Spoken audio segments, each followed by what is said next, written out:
नमस्कार मु ज्ञानेन्द्रनाथ आचार्य रंभादेपुर जगतसिंहपुर आज आपण मानक शुणाऊँगी आउ एक सुंदर कवितार शीर्षक श्रावणी गो। तेबे आसंतु शुणिबा ये कविताटी। झरी पड़ श्रावणी गो टोपा टोपा जलबिंदु साथे।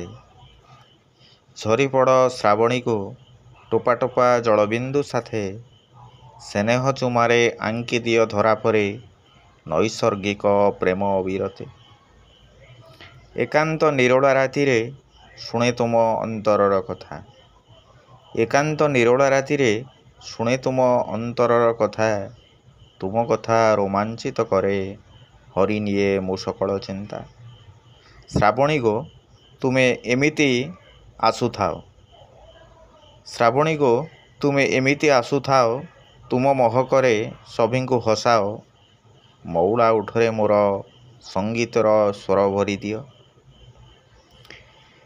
ए नेत्ररे श्रावणी बहे अविरत। ए नेत्ररे श्रावणी बहे अविरत।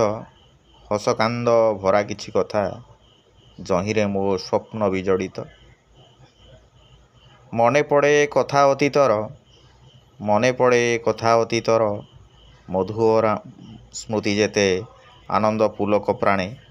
नयनरे आनंदाश्रुधार। नयनरे आनंदाश्रुधर।